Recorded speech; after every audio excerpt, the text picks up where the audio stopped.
voyage extraordinaire dans la science, faire entrer les sciences dans notre radio. Voyage extraordinaire dans les sciences, une codiffusion Radio Laser et le site web culturel breton unidiver.fr.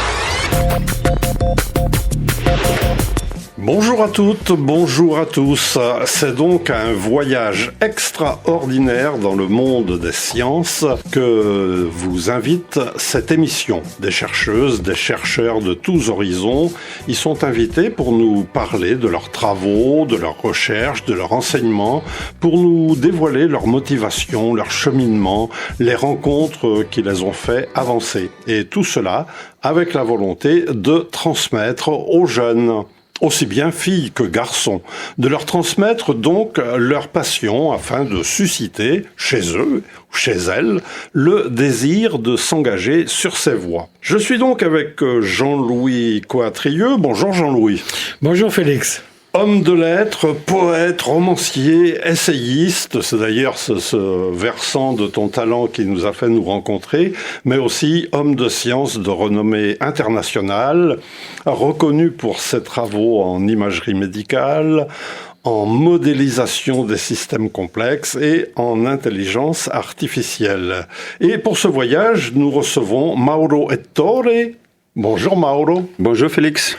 Spécialiste en télécom, travaillant à l'IETR, ce qui veut dire Institut d'électronique et des technologies du numérique. C'est bien ça ? De Rennes. C'est bien ça. De Rennes. Ouais. De Rennes, pour le R final. Alors, non, c'est numérique, l'R final. C'est plus Rennes, bon. en fait. Voilà.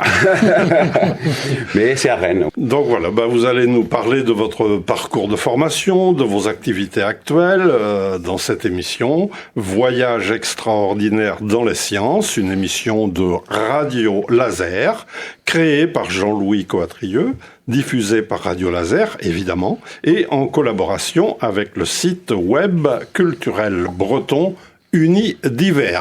Donc Jean-Louis, je te laisse la parole. Merci Félix. Écoute, je crois que ça tombe très très bien. On a eu quelques péripéties avant d'arriver à réaliser cette émission, mais nos auditeurs et nos auditrices vont comprendre tout de suite pourquoi. Parce que Mauro vient de Florence, il arrive. Là, il y a quelques minutes de Florence, mais il a aussi un pied aux États-Unis. Alors, la gymnastique, compte tenu des circonstances, était un peu particulière. Alors, Florence, c'était pourquoi d'ailleurs ? Parce que Florence, c'est une magnifique ville. Ouais. Mais on va travailler là-bas ? Non, parce que Florence, en fait, c'était cette année, en fait, la conférence la plus importante qu'on a dans les antennes et de la propagation en Europe. Elle s'appelle EUCAP, donc European Conference Antenna and Propagation. Et donc, cette année, c'était à Florence avec plus de 1600 participants. Et donc, j'étais là-bas, déjà en étant délégué français d'un working group, pour les antennes et aussi pour présenter les travaux avec mes étudiants. Donc, mes étudiants, ils sont toujours là-bas pour donner, en fait, pour venir à Radio Laser, c'est quand même exceptionnel. Hein. Alors oui, c'est vrai que en recherche, il y a des très très grandes conférences comme celle que vient de présenter la Mauro. Et il y a aussi de temps en temps des workshops beaucoup plus resserrés, qui sont beaucoup plus thématiques, qui regroupent quelques centaines, mais pas forcément beaucoup de monde. Alors je suppose que dans le domaine des télécoms, il y a ce genre de choses. Nous, notamment, on participe beaucoup avec des workshops organisés par l'ESA, en fait, l'European Space Agency, donc l'Agence spatiale européenne, et notamment pour toute la partie télécom satellitaire, pour laquelle, en fait, les labos, et au passage, les labos, c'est vrai, moi j'ai les pieds à Rennes, mais les labos, en fait, il y a Rennes, Saint-Brieuc. On va revenir là-dessus. On va revenir dessus, donc voilà, c'est pour ça qu'il n'y a pas la R dans la chose. Donc effectivement, on travaille pas mal avec l'Agence spatiale européenne, notamment d'un point de vue de communication satellitaire. On va y revenir aussi, ça c'est des sujets qui sont des sujets chauds. Puisqu'on parle de conférences et de workshops, d'ateliers en quelque sorte. Donc workshop, oui, ça veut dire atelier. Atelier, oui. D'accord. C'est donc de taille plus réduite, mais il y a peut-être aussi des écoles d'été ? Il y a des écoles d'été, et notamment à Rennes, en fait, on organise pas mal d'écoles d'été sur des thématiques de... Bon, après, c'est pas l'été, mais bon, c'est des écoles d'une semaine, en fait, toujours dans des réseaux européens. Donc, tous Tous les cours ils sont donnés en anglais par des experts ici en France et aussi de l'étranger qui viennent à Rennes en fait pour enseigner. Pendant une semaine, en fait, on a des écoles sur la Saint-Gé, par exemple. Pour les jeunes essentiellement. C'est pour les jeunes thésards, si on a envie de les. Voilà, les doctorants, les postdocs. Postdoc et aussi, il y a aussi des collègues. Des fois, moi aussi personnellement, des fois j'ai suivi des cours parce qu'on n'arrive jamais d'apprendre. Et donc là, sur la 5G, sous les satellitaires notamment, et aussi sous les millimétriques. Parce que Rennes, notamment les labos à Rennes, il est connu pour toutes les technologies millimétriques. Je pense là, vous avez entendu millimétrique un peu partout, notamment pour la 5G. Au-delà de la 5G, on parle déjà de 6G. En fait. On va y revenir aussi. Okay. C'est un sujet très, très, très chaud, ça, pour nous et pour, je pense, le grand public. Alors, je pense que tout le monde a compris que Mauro Ettore n'était pas breton, qui n'était pas français non plus, et qui avait un accent qui venait d'Italie, n'est-ce pas, Félix? Très, très agréable accent. C'est toujours moi qui suis un amoureux fou de l'Italie. Eh bien, j'aime cet accent. Merci. Alors, quelle est l'histoire de Monsieur Mauro Ettore? Bon, déjà, en fait, j'ai bien aimé votre introduction parce que depuis que j'étais petit, en fait, j'ai toujours aimé, en fait, fabriquer des choses. Et donc, c'était déjà avec les jouets. Et je me souviens, la première fois, ma maîtresse à l'école m'avait demandé « Qu'est-ce que tu veux faire quand tu vas être grand ?» J'avais répondu « J'avais envie de créer mes jouets. » Et après, j'ai ajouté « Et les vendre. » Ça, c'était notre passage. Mais par contre, voilà, je pense que la partie ingénieur, il était déjà acquis, si on a envie de le dire comme ça. Donc, j'ai grandi dans le sud de l'Italie, dans une ville qui s'appelle Taranto, qui s'est connue beaucoup pour la pollution, mais c'est une très jolie ville, donc c'est à visiter. Bon, on a au passage. Et donc, j'ai grandi là-bas, et à l'âge de 18 ans, j'ai quitté ma ville natale, en fait, pour aller étudier en Toscane, donc à l'université des Siennes.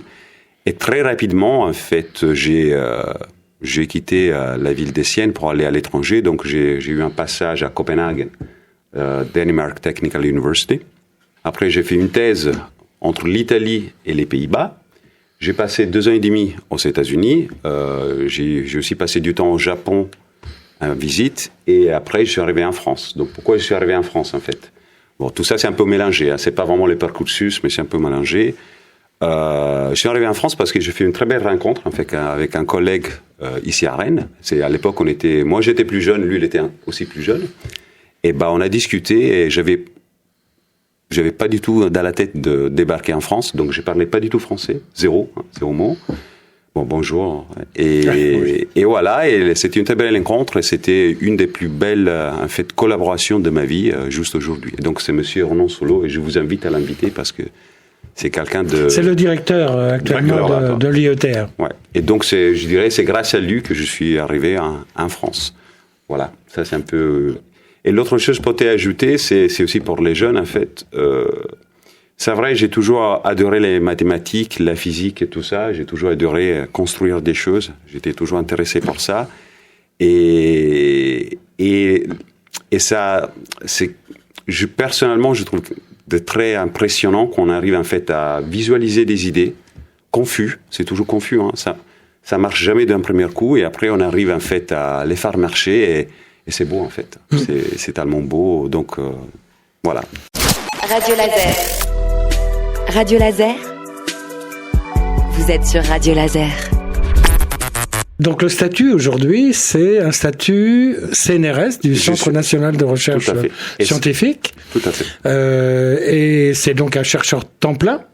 Tout à fait. Et au passage, les CNRS, je pense, c'est péculier en France comme aussi à l'étranger. On a une liberté impressionnante de faire de la recherche. On va pas parler des financements parce que c'est pas les moments, mais on a une liberté impressionnante de faire de la recherche. Et ça, ça anime en fait la créativité. Parce que la chose qu'il faut aussi,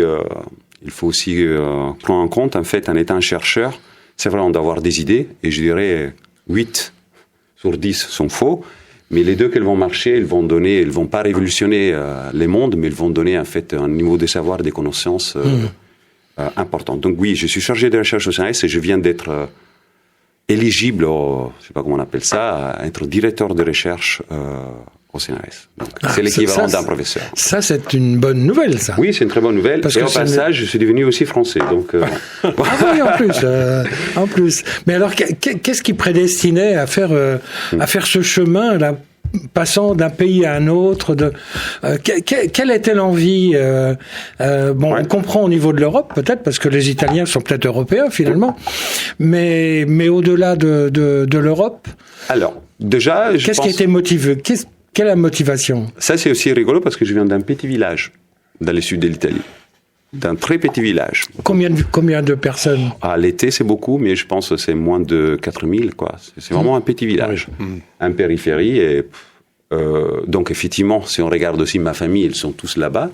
Pourquoi je suis parti à l'étranger? Mais j'ai toujours, en fait, envie de voyager. Déjà, c'est ça. J'étais toujours attiré par l'étranger.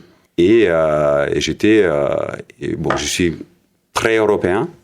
Donc, je pense que l'Europe, c'est une outil magnifique pour en fait mélanger les choses et l'effet d'aller dans des universités différentes, chaque fois en fait j'ai appris des choses différentes, soit d'un point de vue en fait personnel, de façon de faire, mais aussi de savoir-faire. Donc effectivement dans mon cursus, j'ai toujours en fait essayé d'aller dans des labos, dans des endroits pour apprendre des choses et pour m'améliorer en fait.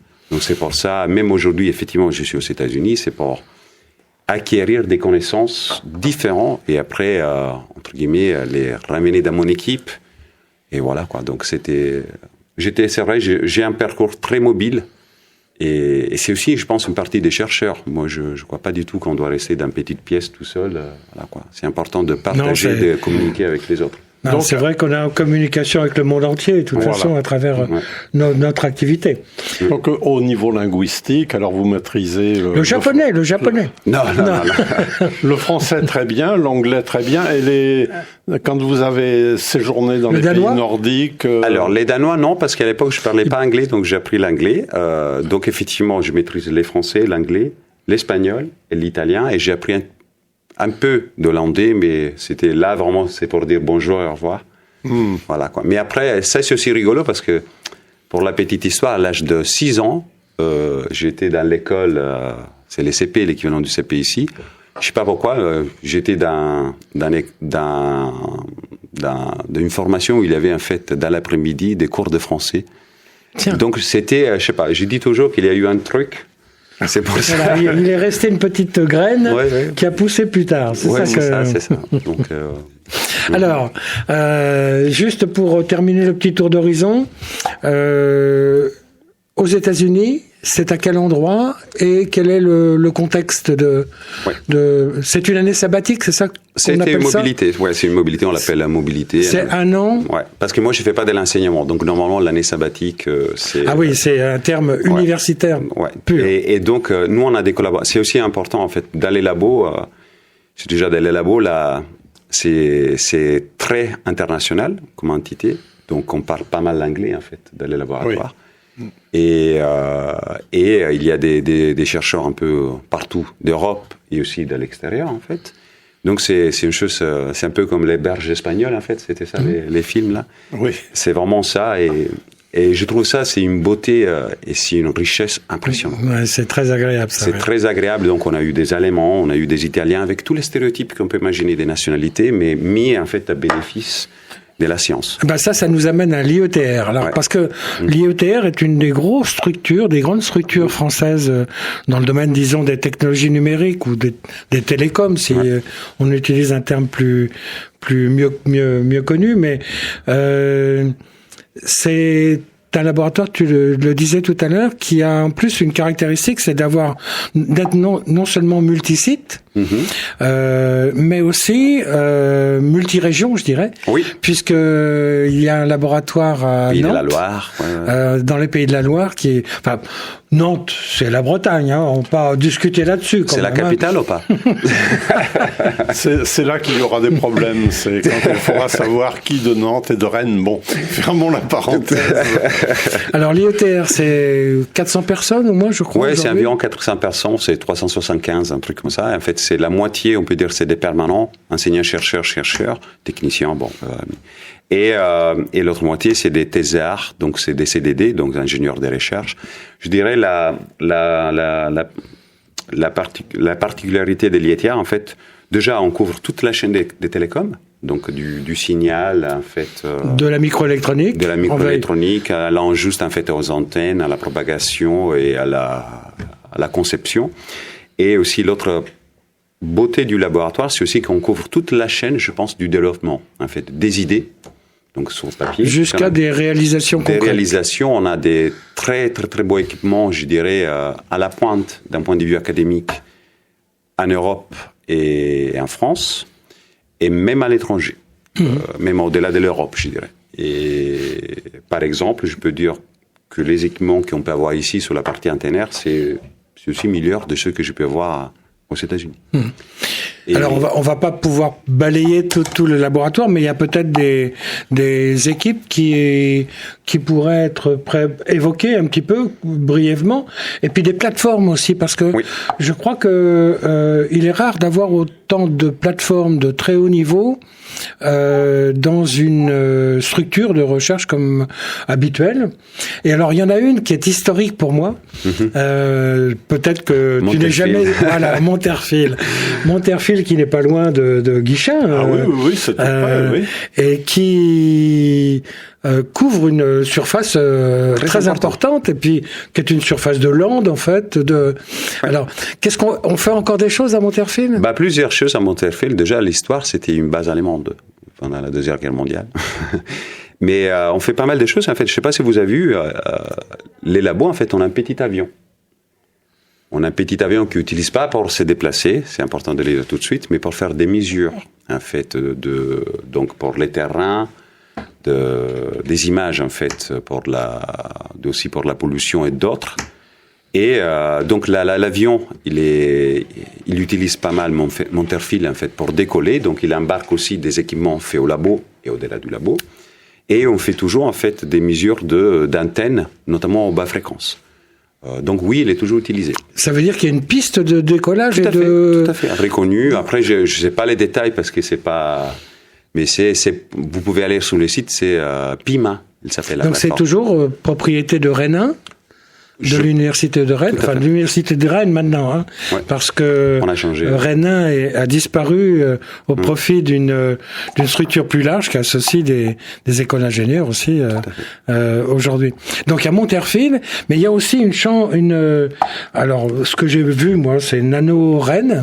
NanoRennes, c'est la partie fabrication microélectronique, en fait. Après, qui est aussi historique. Qui est aussi historique, en fait, et qui est aussi pas mal investi dans la formation des jeunes, en fait, dans toute l'ouest de la France, en fait. Et après, on a des plateformes de mesure et caractérisation des antennes et aussi de fabrication. Donc, si vous allez sur les sites, c'est Mars, Matrix. Alors, il y a une chambre qui a un nom barbare, un petit peu, qui s'appelle chambre anéchoïque. Tout à fait. Qu'est-ce que c'est qu'une chambre anéchoïque? Oh là, déjà, elles sont très beaux à voir. Si vous avez des gamins, ils ont tout de suite impressionné. C'est des outils que nous utilisons en fait pour caractériser les antennes, notamment donc les systèmes de rayonnement, dans des milieux contrôlés. En fait, ces chambres anéchoïdes, elles vont pas réfléchir les ondes qu'elles arrivent en fait. C'est des petits cages de Faraday en fait. Donc ils vont jamais. Donc déjà, elles sont protégées de l'extérieur parce que c'est des cages de Faraday. Deuxième chose, en fait, à l'intérieur, vous avez ces très jolis trucs comme des petites pyramides. En fait, c'est en fait pour absorber les ondes. Et donc donner l'impression en fait d'entrer dans un milieu infini, si on a envie de le voir comme ça. Alors on appelle ça aussi les chambres sourdes pour cette raison-là. Tout à fait. Alors peut-être épeler le mot anéchoïde, Jean-Louis, si alors tu veux bien. C'est A-N-E-C-H-O-I-Q-U-E. Voilà, je ne l'avais pas encore rencontré, ce mot. Ah ouais. Ça s'appelle chambre sourde aussi, à cause justement de ces pyramides qui sont sur les murs. C'est des absorbantes. En fait. Absorbantes, voilà. Mais oui, elle peut être visitée au moment des portes ouvertes. Elle peut être visitée, on fait des visites. Même en cours d'année Même en cours d'année, après, on fait des visites pour les écoles. Et je trouve ça, c'est super intéressant parce que dans le même bâtiment, en fait, on a un hall technologique, en fait, où on a toute la partie de fabrication des antennes, en fait, avec des techniciens dédiés, toute une partie de mesure, et on n'a pas qu'une chambre anéchoïde, on a plusieurs chambres anéchoïdes, en fait, qui couvrent différentes fréquences. Et notamment la grande, qui est super impressionnante, en fait. On peut mettre quoi dedans? Un avion? Non, pas un avion. Mais par contre, à côté de Rennes, je ne sais pas si vous connaissez c'était les Célars à l'époque. C'est tout proche. C'est tout proche. Là, on peut mettre un avion. Là, on peut mettre un avion. Mais après, je ne sais pas si vous pouvez visiter. Mais, mais voilà. Mais effectivement, c'est des outils super intéressants et sont payés par nos impôts. Donc, effectivement, sont ouverts à tous. Il ne faut pas oublier ça. Ce sont des infrastructures qui représentent des budgets importants, qui sont financés en général par l'État, les collectivités territoriales, la région, donc, et l'Europe. Et aussi les labos. Et peut-être même la métropole. Toutes les entités, en fait, métropole, région. Le CNRS, bien sûr, d'autres. Il a en fait les laboratoires avec tous ces tutelles, toutes les entités locaux et régionales, si on a envie de les appeler comme ça. La France, bien évidemment, et l'Europe. Est-ce qu'il y a des équivalents en France de ces plateformes ? Il y a dans d'autres, notamment à Limoges, il y a d'autres plateformes. Aussi à Nice, il y a d'autres. Je dirais, peut-être, il ne faut pas appeler plateforme, mais bien évidemment, il y a des chambres anéchoïdes dans les labos à Limoges et aussi à Nice. Et pour nous, en étant chercheurs, c'est aussi très important. Parce que ce qu'on fait, on est des ingénieurs à la base. Donc, ce qu'on fait, il doit être vérifié expérimentalement. Donc, ce qu'on fait, c'est comme je disais, en fait, on couvre toute la partie de conception, d'analyse de l'idée, juste en fait à la fabrication. Et à chaque étape, on apprend des choses. Et la beauté d'avoir en fait aussi des personnes dédiées aux plateformes, ça mène aussi des sensibilités particulières. Parce qu'aujourd'hui... Et des métiers particuliers. Oui. Aujourd'hui, en fait, on peut communiquer avec des gens qui, a priori, leur corps de métier, c'est la mécanique, et comprendre tout de suite qu'est-ce qu'on a envie de faire, pourquoi on a envie de faire ça, pourquoi c'est important de faire ça, et ça félicite les choses. Et on arrive à faire des très, très, très belles réalisations. Donc, vous avez des gens qui font de l'électronique, de la mécanique, de la mesure, de la métrologie. De la métrologie, c'est super important. De la chimie, peut-être aussi. Il y a aussi des gens qui font de la chimie, oui, tout à fait. Et de la physique, forcément. Tout à fait, oui. Et de l'informatique. Tout à fait, oui. Donc, ça fait un spectre de profils, en fait, qui est très particulier. Oui, tout à fait, qui touche à des spécialités et des compétences différentes. Radio Laser. Vous êtes sur Radio Laser. Vous êtes à l'écoute de Radio Laser et c'est l'heure de Voyage extraordinaire dans le monde des sciences. Nous sommes avec Mauro Ettore, chercheur CNRS et spécialiste, on va dire, des télécoms, pour simplifier. Particulièrement, mais télécoms quand même de base. Oui. Alors, dans les choses que j'avais noté aussi du point de vue questionnement, c'est le fait que c'est un laboratoire qui est quand même au cœur de stratégie nationale quelque part dans le domaine des télécoms, et il a un statut un peu particulier, c'est-à-dire qu'il est soumis à des règles de protection particulière. Alors, je ne sais pas trop ce que ça signifie, mais c'est la première fois qu'on a quelqu'un d'un laboratoire comme ça. Donc, est-ce qu'on peut avoir quelques éléments ? En fait, ZRR, c'est un laboratoire stratégique au niveau national, parce que bien évidemment, là, on parle de télécom, mais on fait aussi du radar, d'imagerie. Donc, si vous avez un avion avec des équipements d'imagerie, vous pouvez tout voir. Et donc, effectivement, qu'est-ce que ça veut dire, en fait, d'un point de vue pratique ? En fait, tous les gens toutes les personnes en fait à l'intérieur du laboratoire, il doit être. Est-ce que c'est habilité ou non, il doit avoir en fait un screening, si on a envie de dire comme ça, pour avoir un accord d'un point de vue national. Pour travailler à Rennes en fait. Donc voilà. Après, je ne vais pas trop entrer dans les détails, mais voilà, mais c'est plutôt ça. Donc, effectivement, il y a des aspects de sécurité nationale. On peut le dire comme ça, qui touche un secteur, effectivement, pour le moins sensible du point de vue de la sécurité nationale. Alors, maintenant, les télécoms. Comment on peut aborder les télécoms de manière simple pour nos auditrices et nos éditeurs ? Parce que, je pense que tout le monde sait ce que c'est qu'un téléphone portable et les communications mobiles. Mais si on veut avoir une appréhension globale. Est-ce que, moi j'ai connu l'époque où on parlait d'hertzien, par exemple. Là, maintenant, on parle de fibre optique aussi. Est-ce que la césure se ferait toujours entre hertzien et fibre optique, ou alors est-ce que c'est beaucoup plus compliqué aujourd'hui? Bon, effectivement, on peut dire qu'il y a la propagation, les ondes, c'est ça mon corps de métier. Donc dans l'air, dans l'espace, donc etc. les communications sans fil, si on a envie de les appeler comment, les communications filaires, effectivement, la fibre optique et d'autres. Mon corps de métier, c'est la propagation des ondes, donc effectivement la communication sans fil. Et ça évoluait beaucoup, parce que la première communication, c'était Marconi, effectivement, c'était ce qu'on appelle un fil. De là, aujourd'hui, il y a eu d'évolutions très importantes. Ce que j'aime toujours dire, en fait, c'est quoi une antenne? Sans entrer dans les détails scientifiques, c'est l'œil, en fait, de tous les systèmes de communication. Donc, si on n'avait pas une antenne, on ne pourrait pas communiquer, en fait. Et c'est l'œil de toute la partie électronique pour regarder, communiquer avec les autres. Et bon, ça peut être un simple fil, ou ça peut être des choses un peu plus compliquées.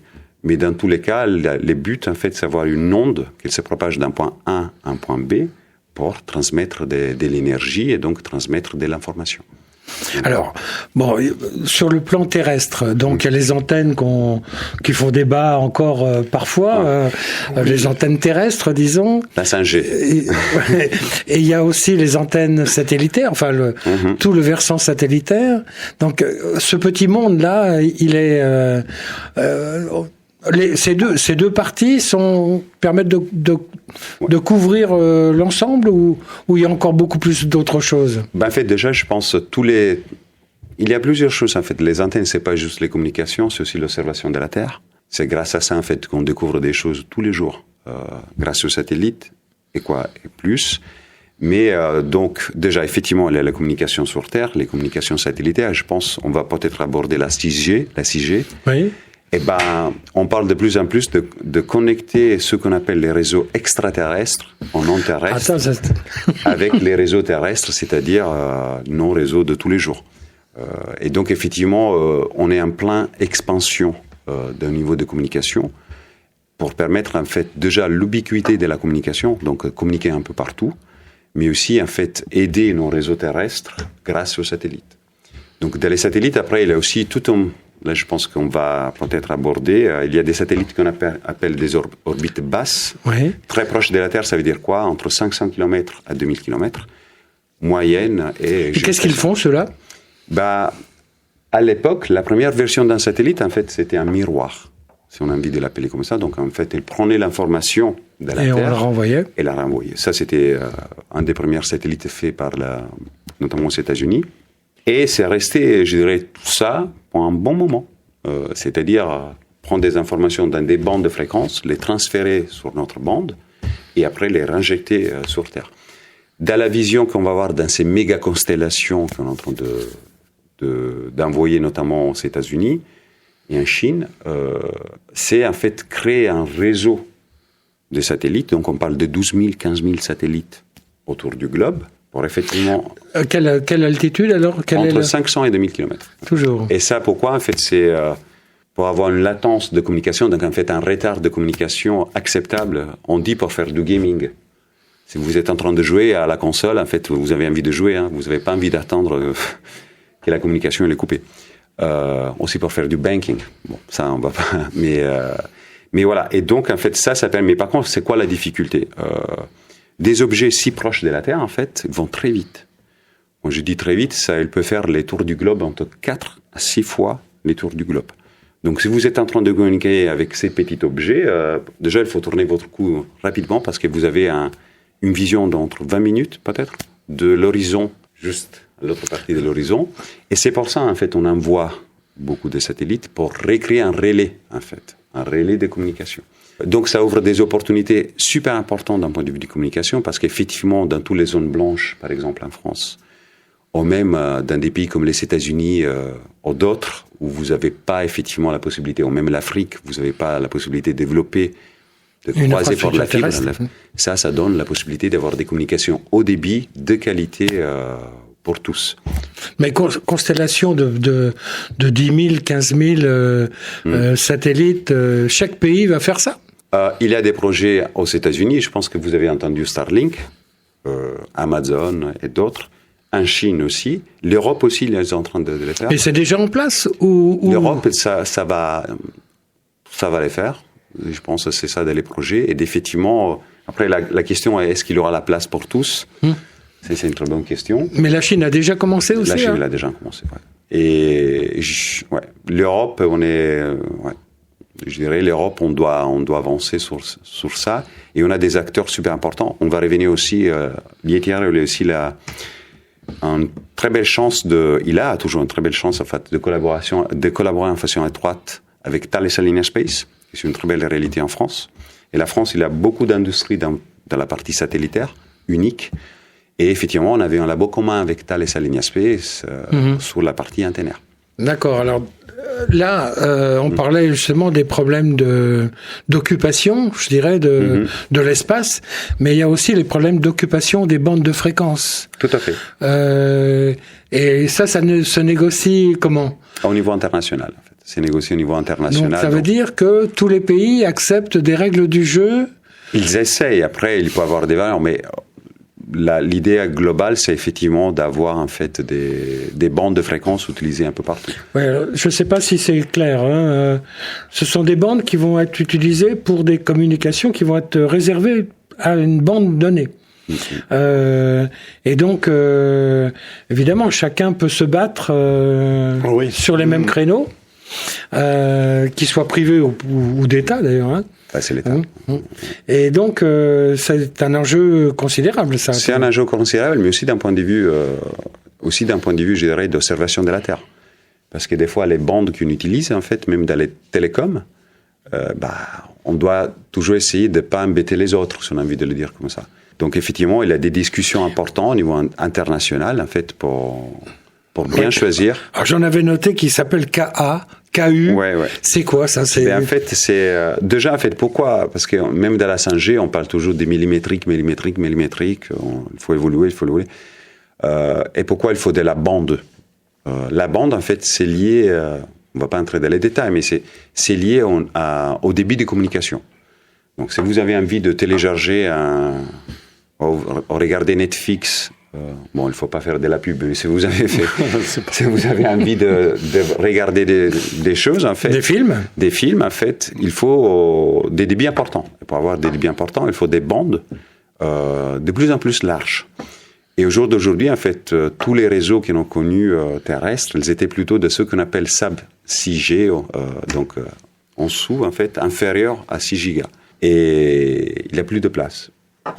Il n'y a plus de place, donc on n'a plus de bandes pour allouer. Donc c'est pour ça que la 6G elle a évolué de plus en plus vers les bandes en plus haute fréquence. C'est quoi la KU ? C'est pareil pour les satellites, en fait. Donc la KU, c'est des bandes, en fait, plus haut en fréquence, dans laquelle on a la disponibilité d'utiliser des bandes conséquentes pour des communications. Si vous voulez, je peux vous donner les fréquences, mais c'est plutôt autour de 30 gigas, notamment pour la KA.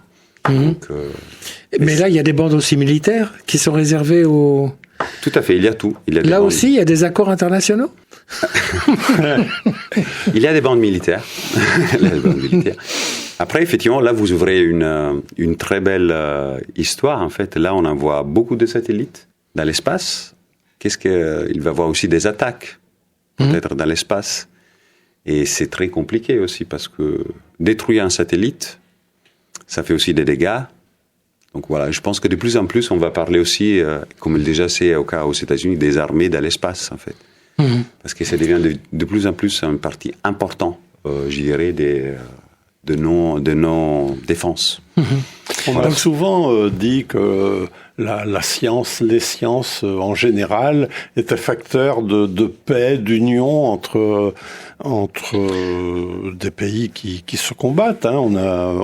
On a eu des exemples en disant la collaboration même entre les Russes et les Américains continue à un certain niveau. Ici, là, on est peut-être un peu moins des faiseurs de paix là avec Ouais.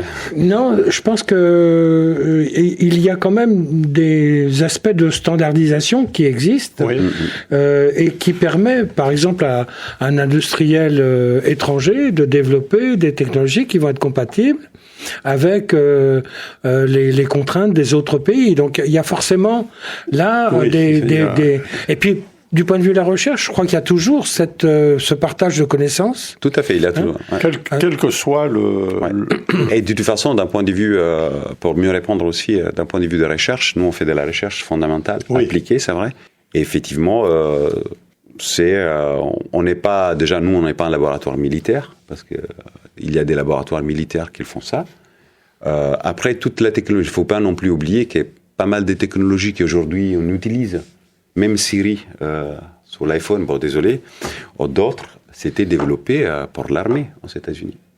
Et donc, est-ce qu'aujourd'hui on bénéficie de ça? Oui. Internet, c'est la même chose. Les communications satellitaires, c'est la même chose. Donc, effectivement, il ne faut pas avoir... il faut pas... Les technologies, il a toujours un bénéfice aussi d'un point de vue civil. Même si des fois, elles sont développées pour défendre, pour avancer. Et je suppose qu'il y a à l'IETR aussi des dépôts de brevets qui sont importants. Je crois que d'ailleurs vous en déposez beaucoup, non, chaque année, qui servent aussi à protéger des savoir-faire, des innovations, voilà. Donc et on crée des startups. Ça c'est important. Au labo, on crée, je pense, environ 1-2 startups. Là, je me souviens pas si c'était tous les ans ou tous les autres, mais c'est pas important. Les chiffres, en fait. C'est aussi ça important. Chaque fois, on a des entités de recherche et des connaissances. En fait, on arrose les tissus industriels locaux. Donc, des startups, c'est toujours en fait des pointures dans leur thématique. Et donc là, par exemple, à Rennes, on a pas mal de startups, notamment pour les communications satellitaires, des startups qui viennent d'être créées. Et ils accroissent de l'emploi.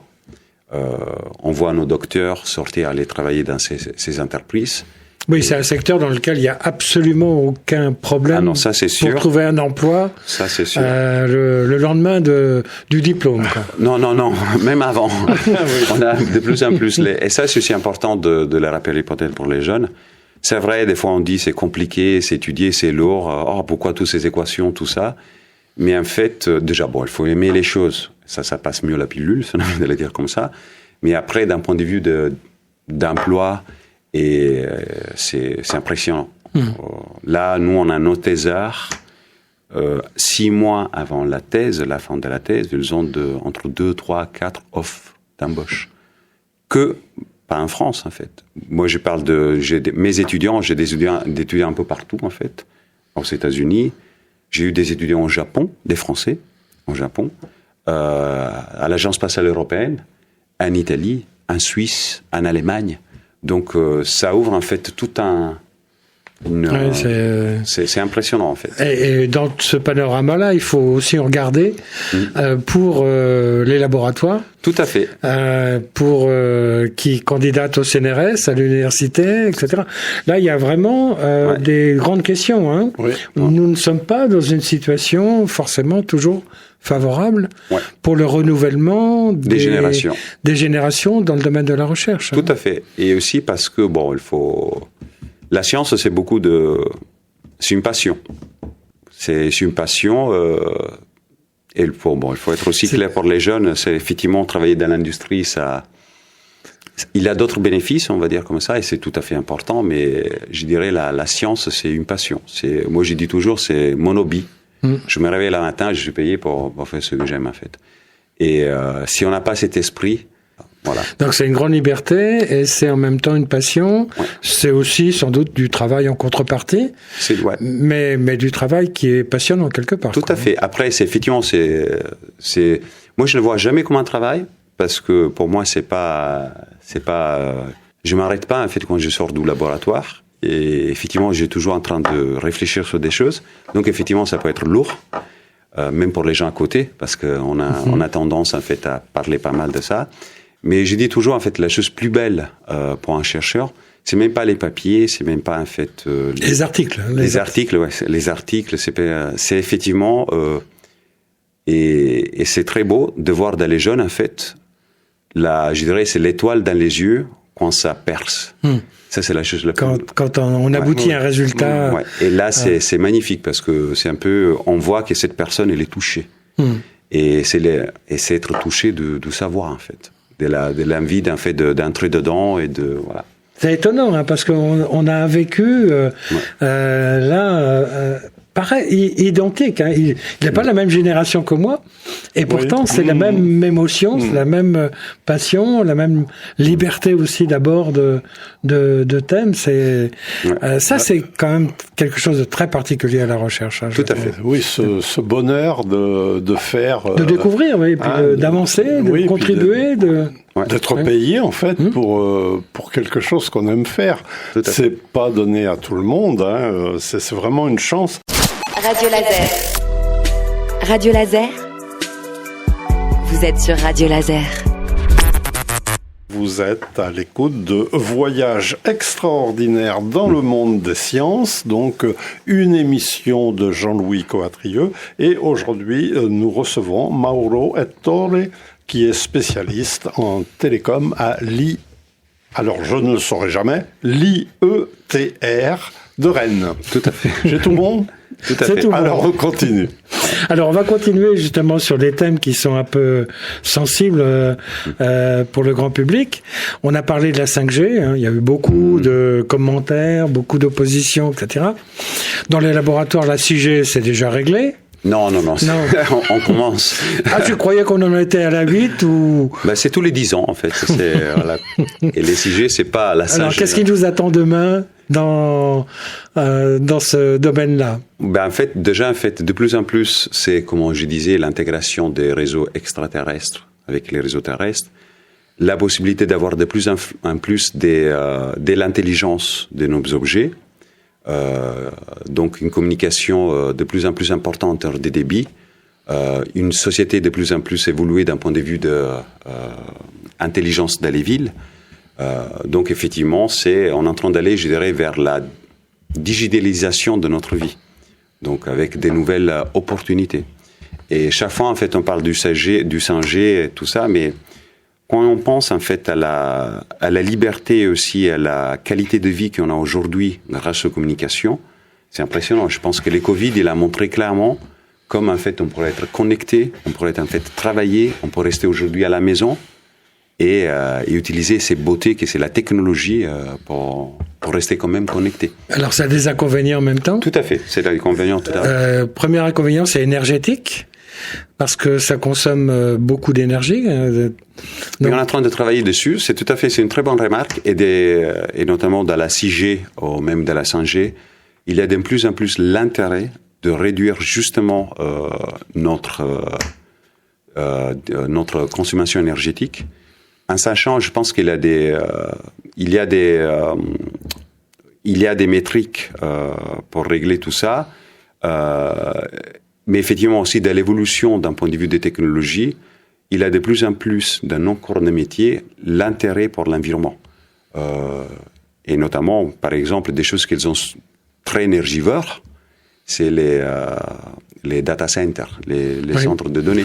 Les stockages de données. Oui. Et il y a de plus en plus en fait des études pour justement réduire le plus possible ces consommations énergétiques. Et alors, par exemple, au niveau des téléphones, c'est aussi un enjeu important ? Dans les modes de téléphone, en fait, aujourd'hui, notamment dans la 5G, je dirais la partie la plus énergivore, c'est les base stations, c'est les stations de base. En fait, c'est ce que vous voyez. Et même là, il y a des projets pour justement réduire leur consommation énergétique.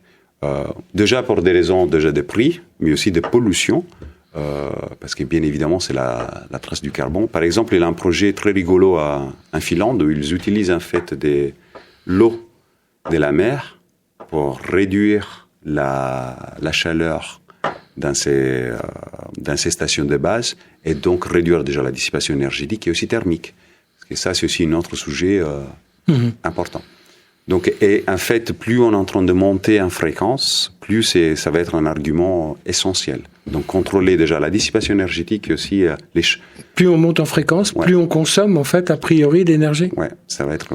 Ou l'efficacité, effectivement, de nos objets, ça va être un point important. Mais ça va mener, je dirais, à d'autres opportunités aussi pour les études. D'autres technologies peut-être aussi. Alors, on continue en montant un peu. On parle aussi de plus en plus de fréquences très au-dessus du gigahertz, et en particulier le terahertz, avec des applications, semble-t-il, médicales, mais pas seulement. Je suppose que on doit pouvoir faire autre chose de ces fréquences terahertz. Alors, quelles sont les perspectives là, à ce niveau-là? Est-ce que ça va se situer dans le domaine de la santé, ou est-ce que ça va aller vers beaucoup d'autres choses? Je pense que ça va aller dans beaucoup de choses, ça c'est sûr. Après, terahertz, il y a des définitions un peu partout. Hein. C'est pour les télécoms, là, de plus en plus, on parle de sub-terahertz pour la partie antennaire, donc de 100 gigas juste à 300 gigas, par exemple. Et effectivement, même au laboratoire, en fait, on est en train de... Et pourquoi on a envie d'y aller toujours dans ces hautes fréquences? C'est toujours pour des questions de bandes de communication, pour avoir l'opportunité de transmettre des terabits par seconde d'informations. Et là, on a la disponibilité de bandes conséquentes. Donc, effectivement, au laboratoire, on est en train d'étudier ces nouvelles technologies. Je dirais, c'est aussi une nouvelle opportunité de mélanger, si on a envie de l'avoir comme ça, l'optique avec la partie RF. Et radiofréquence. La partie radiofréquence. Donc, notamment, on parle de plus en plus d'antennes photoconductrices, la possibilité de contrôler les antennes de façon avec de l'optique. Donc, voilà quoi. Ça, effectivement, aujourd'hui, c'est une nouvelle thématique de plus en plus en phase d'expansion, et avec des verrous à lever impressionnants. Parce qu'on doit revoir pas mal de choses aussi d'un point de vue de sources, en fait. Par exemple, aujourd'hui, les sources qu'aujourd'hui on a utilisées dans les parties basses des fréquences, on peut pas faire un upgrading, une évolution vers la partie haute. Donc, et on pourrait pas avoir les watts de puissance qu'on souhaiterait. Donc, effectivement, c'est toute une nouvelle argument de recherche qu'il va avoir tout un... Qu'est-ce que ça pourrait... vers quoi ça pourrait ouvrir que... par rapport à la situation d'aujourd'hui? Qu'est-ce que ça pourrait apporter, à part du débit, de la résolution aussi. Oui. Mais après aussi des nouvelles technologies qui on pourrait, par exemple, de plus en plus, vous avez aussi les pouces dans des circuits qu'ils ont de plus en plus du mal à communiquer entre eux avec des câbles, si on a envie de... Bon, là, je suis vraiment en train de vulgariser trop, peut-être, mais de plus en plus, on parle aussi de communiquer entre les pouces, soit avec des optiques, soit avec des antennes. Et donc, ces communications champ proche, qui peut-être pourraient avoir tout un nouvel, en fait, espace dans ces bandes de fréquences. Mais là, on touche à des technologies, des micro-technologies qui sont à quelle échelle, alors? Qui sont encore inférieures au micro... Oui, voilà, ouais. On parle de pouces, en fait, de communication pouce à pouce, en fait. Parce que, de toute façon, de plus en plus, même, en fait, l'intégration des composants, c'est de plus en plus 3D. Donc, on a des petits bâtiments, si on a envie de le voir comme ça, qu'ils doivent communiquer entre eux. Ou même pour les data centers, pour les centres de données, en fait. Je ne sais pas si vous avez jamais vu des centres de données, mais il y a des câbles partout. Pour la voiture autonome, ça c'est d'autres choses. Pour l'exploration. Les terahertz, notamment, il est beaucoup utilisé pour l'exploration. Donc ça veut dire que les câbles peuvent disparaître Non, ils ne vont jamais disparaître, ça c'est sûr. Il y en aura moins, mais ils vont jamais disparaître. Oh, pas tout de suite, quoi. Après, c'est comme chaque fois, en fait, un nouvel argument, des nouvelles choses, il y a des applications qu'on pourrait même pas imaginer aujourd'hui, qui peut-être vont être découvertes de façon très casuale, comme c'est toujours le cas. Alors, sur cet aspect onde, propagation, donc on va être entouré de plus en plus par des ondes de tout type, de toute fréquence, et là ça pose d'autres questions qui sont des questions de santé, mais qu'on va pas aborder en profondeur aujourd'hui, parce que déjà, quand vous avez une équipe qui est à l'EETR qui travaille sur ces jeux-là, on a beaucoup parlé des problèmes qui pouvaient être posés par les téléphones mobiles et des antennes qui se trouvaient à proximité donc de l'oreille et de la tête, donc et ce sont des questions qui sont des questions difficiles en fait du point de vue résolution, et qui supposeraient elles supposent d'apporter des preuves de nocivité ou de non nocivité, et ça c'est quelque chose qui est pas simple à prouver. Non. Parce que ça dépend tellement de paramètres, il y a tellement de facteurs qui jouent. Tout à fait. Donc c'est une question qui reste quand même ouverte aujourd'hui, je crois. Vous avez des simulateurs. Vous avez, vous, des simulateurs chez vous? On a des simulateurs. Physiques, hein? Oui, on a des simulateurs, mais on a aussi, en fait, ce qu'on appelle des phantoms. Donc des modélisations, si on a envie de dire, de l'homme. Et bien évidemment, par contre, la chose importante, c'est à dire, toutes les technologies qu'on peut utiliser aujourd'hui de communication, avant de sortir sur les marchés, doivent passer des tests pour justement pas être un danger pour les hommes. Et chaque fois, en fait, il a des restrictions super importantes, en fait, à combien d'émissions, combien de puissance on pourrait injecter. Et donc, effectivement, il y a aussi, chaque fois, j'entends toujours, il y a beaucoup trop d'antennes. C'est pas parce que c'est mon corps de métier, mais en fait, plus d'antennes, mieux c'est. Parce que plus d'antennes, moins de puissance. Donc, moins de puissance, moins de interaction avec les hommes. Donc, effectivement, il faudrait avoir presque un réseau beaucoup plus dense pour éviter justement d'avoir trop d'intensité à certains... D'avoir trop d'intensité. Mais ceci dit, c'est important de le dire, il n'y a pas de danger. C'est pas... quand même, il y a en fait des contrôles faits par l'État pour des administrations au-delà de l'État pour justement vérifier qu'on est bien, quoi. Alors, on a encore un peu de temps, Félix. Il nous reste environ 10 minutes. 9 Alors, minutes. les projets en cours. Les projets en cours. Alors, globalement, il y a sans doute des projets européens, mais plus finement, les sujets sur lesquels tu travailles actuellement et qui te passionnent, justement. Il y a pas mal de sujets. Je travaille pas mal là pour les applications satellitaires. Et en fait, les milieux du satellite, ça a complètement révolutionné. Et c'est impressionnant parce qu'il y a 20 ans, c'était très difficile de changer même une vis d'un satellite. Parce que bien évidemment, les prix et les coûts, c'était super important. Et aujourd'hui, en fait, on est en train de déployer des nouvelles technologies, des nouveaux concepts. Et ça, c'est très stimulant. Parce que aussi l'intégration, effectivement, de ces réseaux avec les réseaux terrestres, ça mène à des opportunités importantes. Imaginons, je pense qu'on était tous allés dans les stades un jour, on avait envie d'envoyer un texto, ça marche jamais en fait. Pourquoi ? Parce que les réseaux, il est super condensé. On n'a pas de bande passante en fait. Tout le monde a envie d'envoyer la même photo. Et si vous avez un satellite en dessous de vous, en fait, ça va simplifier la chose. Donc ça mène en fait à ce qu'on appelle un backbone en fait. Ça va mener en fait à un support de communication important. L'autre chose dans laquelle je suis de plus en plus en train de travailler. Alors, qu'est-ce que ça signifie pour les antennes ? Là, au niveau satellitaire, justement, qu'est-ce que ça signifie ? C'est les antennes de nouvelles conceptions C'est de nouvelles conceptions avec des verrous à l'évo d'un point de vue technologie qu'on n'a pas vu auparavant. Donc, comme je disais, par exemple, l'antenne, elle doit suivre très rapidement les satellites. Entre les satellites, il doit se connecter. Donc, il a tout un réseau qu'on est en train de mettre dans l'espace, optique et RF, en fait, donc radiofréquence. Et la chose dans laquelle, aujourd'hui aussi, je suis en train de travailler beaucoup, et, entre guillemets, c'est quelque chose que j'ai développé avec tous mes périples, c'est des communications en champ proche, en fait, avec des faisceaux qu'on appelle non diffractifs. Donc, en fait, l'opportunité... En fait, c'est quoi une des complications, pour répondre à cette question ? Quand vous avez une onde, l'onde, en se propageant, il s'ouvre. Et donc, si vous avez envie c'est comme quand vous arrosez les plantes, en fait. Si vous envoyez l'eau, elle va s'ouvrir.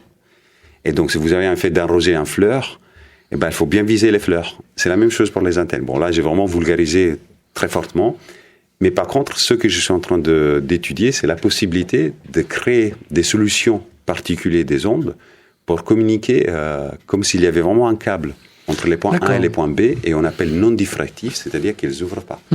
Et ça mène à une possibilité, par exemple, de transférer de l'énergie point à point de façon très efficace, ou encore des forts débits de communication, parce que toute l'énergie que vous n'avez pas perdue, ça va être utilisé dans les communications. Et l'autre chose dans laquelle, là, pour le moment, elle est en train de m'appassionner, c'est il y a des solutions particulières où on peut même dépasser des obstacles. Donc, ça peut être transparent. Enfin, les obstacles peuvent être transparents. Et ça peut être utilisé pour deux choses. Déjà, parce que, imaginez, il y a quelqu'un qui le passe, donc vous pouvez toujours communiquer. Parce que plus on monte en fréquence, plus ça va être un point de blocage. parce que les milieux il est moins riche, on va les dire comme ça. Mais l'autre terme aussi, c'est une façon importante de communiquer en étant secure, en étant en insécurité. Parce qu'on peut bien définir des zones de sécurité, des poches dans lesquelles, en fait, on peut communiquer moi et vous, et pas d'autres. Donc, et ça, c'est des choses, voilà. Ça, c'est vraiment, si on a envie de dire, on appelle toujours les niveaux de développement. Là, on est très, très, très bas. Mais alors, une antenne pour... ça a une forme, ça a une taille. Comment on conçoit une nouvelle antenne ouais, c'est une très concrètement, comment on... Ça, c'est une très bonne question. Déjà, en fait... Bon, chaque fois que je parle des antennes, en fait, j'ai deux réflexions. Ah, mais c'est l'antenne à la maison. C'est pas si une antenne, c'est là ici ou c'est la parabole. Donc, mais en fait, les antennes, ils font quoi une antenne en fait? Nous, on a toujours en fait de la communication avec des signaux en fait guidés par des câbles d'autres. L'antenne, elle doit transformer cette propagation qu'on appelle guidée, donc ces messages, dans l'espace. Donc, il doit se propager dans l'espace, il doit ouvrir, en fait, il doit rayonner. Pour faire ça, en fait, nous, on utilise, en fait, l'équation de Maxwell, en fait, pour faire ça. Et dans les cas spécifiques, il a toute une partie mathématique d'analyse, en fait, pour regarder au niveau des courants comment, en fait, on peut rayonner. Et grâce à ça, on arrive à comprendre qu'est-ce qu'il faut modifier ou apporter pour justement mieux rayonner. Ça veut dire quoi, mieux rayonner, en fait? Transformer l'énergie guidée dans un câble vers l'espace. Et c'est ça, en fait, les points durs. Donc, passer dans ce qu'on appelle une propagation guidée des câbles, des guides, vers l'espace. Et voilà. Donc, pour faire ça, effectivement, on a des logiciels de simulation, qu'on appelle, qui sont des résoluteurs de l'équation de Maxwell. Tout notre travail se base sur ça. Et des outils propres d'analyse où il y a beaucoup de mathématiques. C'est très passionnant. Moins en moins des étudiants sont intéressés, mais c'est très passionnant. Et après, effectivement, c'est grâce à ça qu'on arrive à concevoir. Donc la réalisation. Ouais. Expérimentation. L'expérimentation, oui, tout à fait. Et après, effectivement, avec l'expérimentation, on arrive à comprendre qu'est-ce qui s'est mal passé. En fait. Ouais. Il nous reste 2 minutes, Jean-Louis. Alors... Une dernière question. Je crois qu'on a balayé beaucoup de choses. Oui. On a parlé des partenariats industriels, on a parlé de Thales, il y a Orange aussi, je suppose. Oui, il y a tous les... et puis d'autres au niveau européen, je suppose. Mais en aussi. fait, peut-être, toi, les derniers messages, si je peux me permettre pour les jeunes, pourquoi être un chercheur? Moi, j'ai dit toujours, c'est pour rester gamin toute la vie. C'est pas mal. Oui, c'est parce que, en fait, c'est vraiment... pas arrêter de rêver.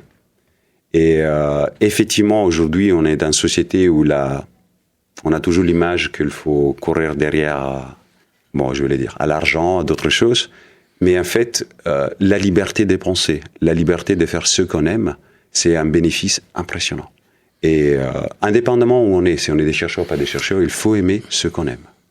Il faut aimer ce qu'on fait. Parce que ça va être nous, en fait. Et donc...